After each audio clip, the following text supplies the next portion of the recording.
Welcome back to another deep dive. Today we're dusting off the graph paper and grabbing our 20-sided dice. Oh, yeah, going back to the absolute cradle of tabletop role-playing history today. We really are. We are cracking open the source material for Dungeons & Dragons Module B2.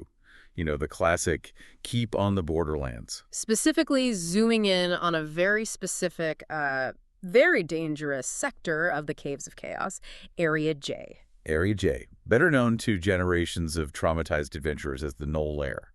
Just saying, it brings back memories. It really does. But here's the thing. If you haven't looked at this text in 20 years, or, well, maybe if you've never actually read it, you might just assume it's a room with some dogmen in it.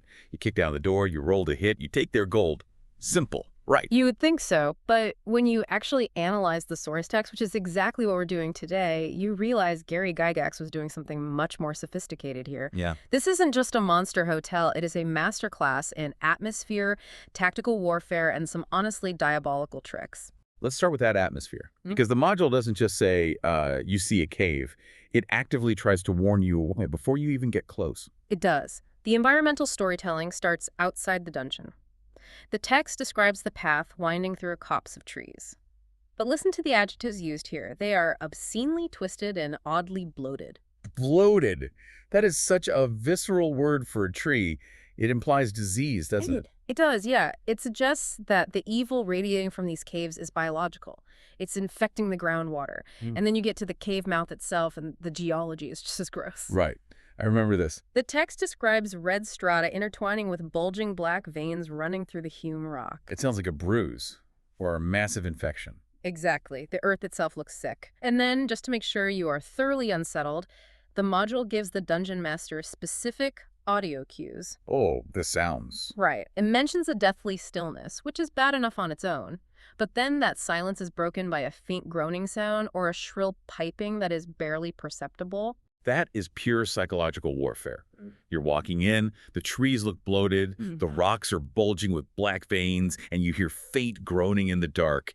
You are already on edge before you even draw a weapon. And that tension is absolutely vital, because the moment you cross that threshold into Area 46, the game changes from spooky atmosphere to a tactical nightmare. Let's unpack Area 46. Yeah. Because this is the first guard room. Now, in a lot of modern games or video games, you walk into a room, the monsters see you, they roar, and they charge until one side is dead. Yeah, the classic monster closet. Right. But the Gnolls in Area 46, they have a protocol. This is one of the earliest and best examples of tactical AI in D&D history. You have 4 Gnolls on duty. 2 of them are armed with bows. When you appear, they don't just rush in. The archers hold their ground and fire to soften up the intruders. Very smart. But the real genius happens when you close the distance. When the swords actually come out. Exactly. The text explicitly instructs the DM that once melee begins, the 2 archers are to stop fighting and run for help. They just bail. They retreat. But it's not cowardice, it's communication. They are sprinting to alert the rest of the complex. Meanwhile, the other 2 Gnolls stay behind to fight to the death.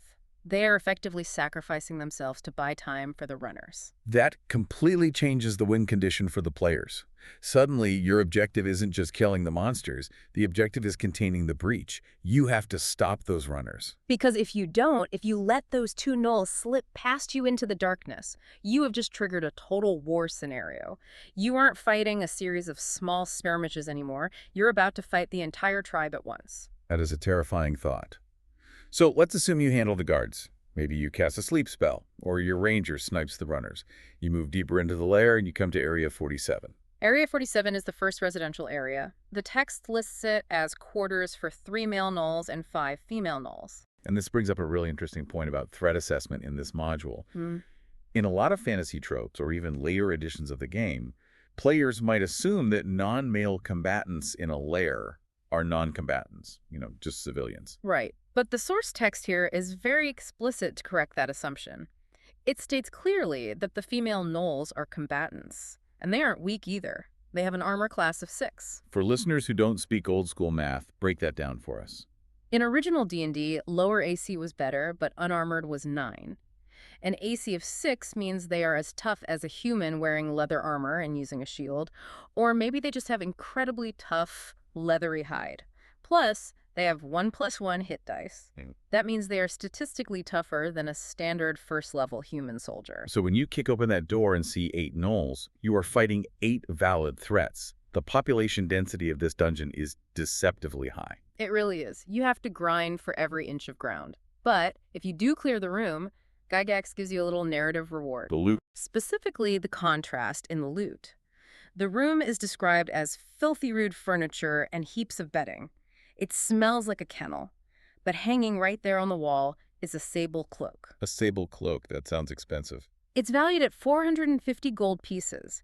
That is a massive payout for a low-level party. But more than the money, it tells a story.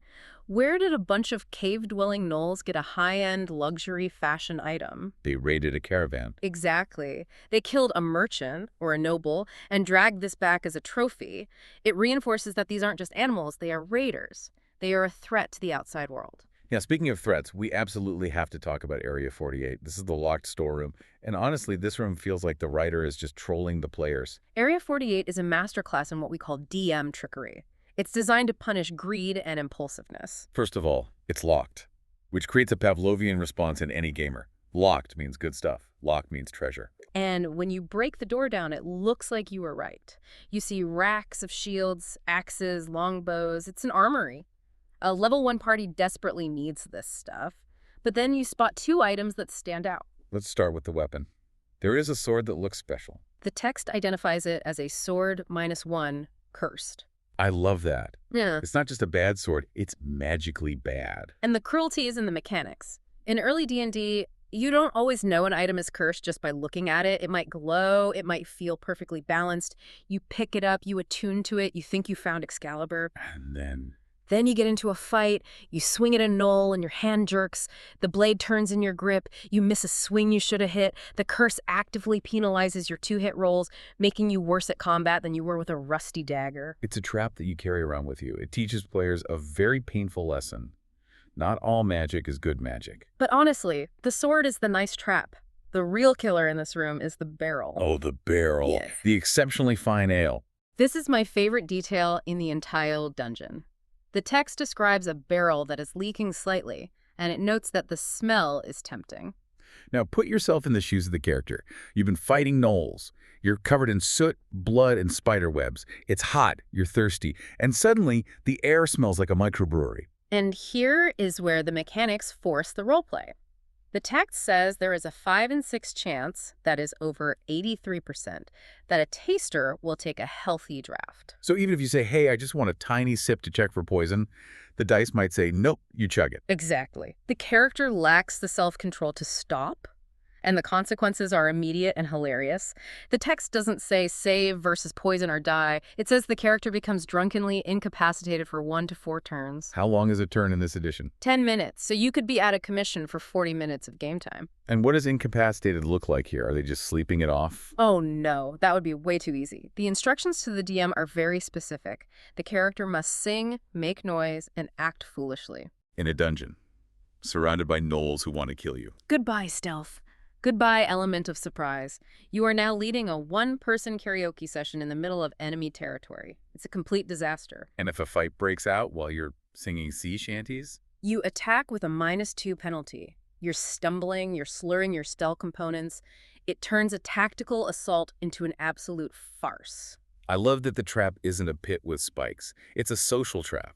It attacks your competence. It balances the free weapons you find in the room with the massive risk of alerting the entire complex just because the fighter couldn't resist a cold one.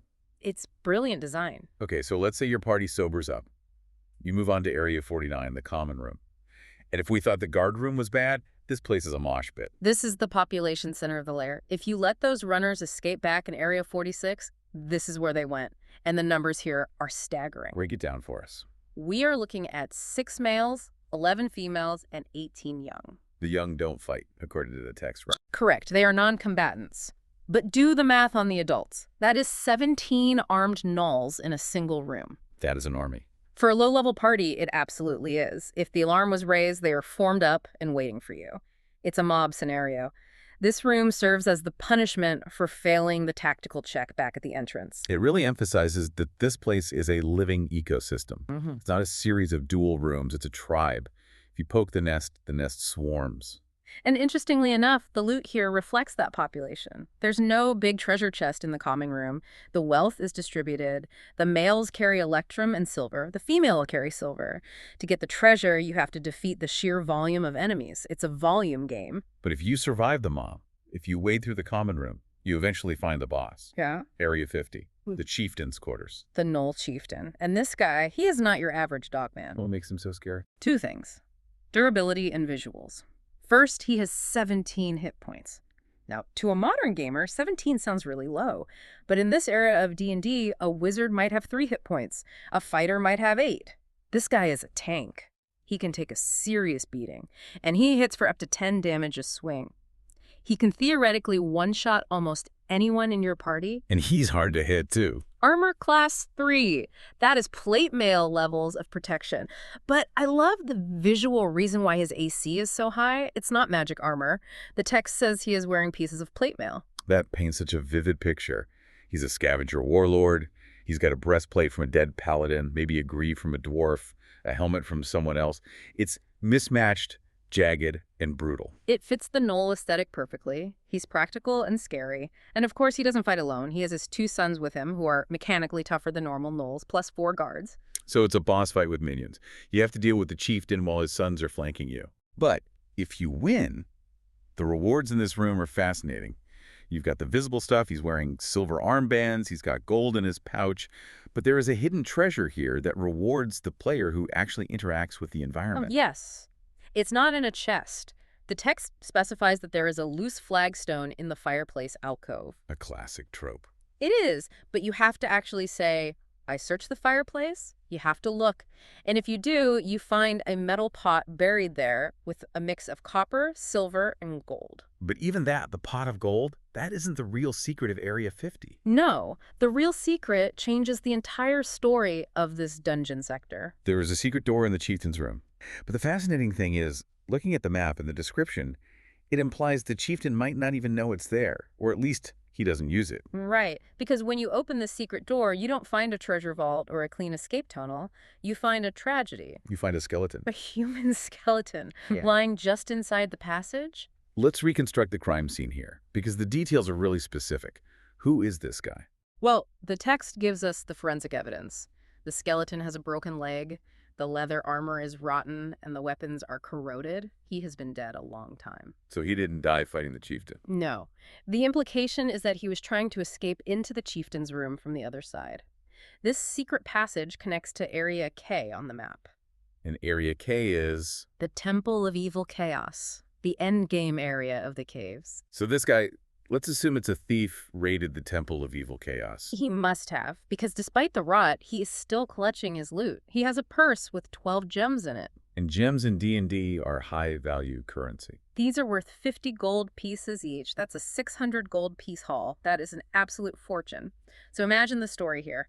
He pulls off the heist of the century in the temple. He escapes into the secret tunnels. He's home free. And then, snap, he breaks his leg. He drags himself to this door. He can probably hear the Gnoll chieftain snoring or arguing on the other side of the wall, but he can't open the door, or maybe he's too hurt to move any further. And he dies there, in the dark, alone, inches away from freedom, sitting on a pile of diamonds he can't spend. That is such a dark, human moment in the middle of a fantasy dungeon. But he has one more thing on him, and this is the item that every player at the table is praying for. On his bony feet, he is wearing a pair of elven boots. For listeners who might not know, why are elven boots a big deal? Elven boots are one of the most coveted items for a thief or a scout.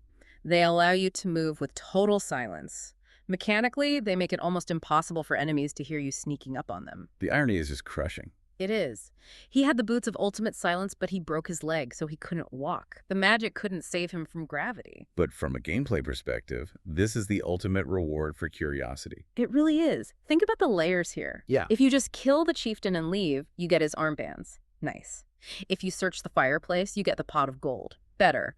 But if you find the secret door and you search the nasty, rotten corpse, you get the best magic item in the dungeon.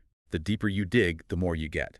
That seems to be the philosophy of this entire module. Absolutely. Gygax rewards the players who treat the world as real, who poke at the walls and check the bodies. Now, before we wrap up our tour of the Gnoll lair, there is one final detail in the source material that acts as a bit of a ticking clock. A massive what-if scenario. You're thinking about the Alliance. I am. The text notes a very specific political detail. The Gnolls are in a loose alliance with the orcs who live nearby. Yes, it says that if the Gnolls are hard-pressed, they will flee to the orcs for help. We talked earlier about the guards running to get the chieftain, but what happens if the chieftain runs?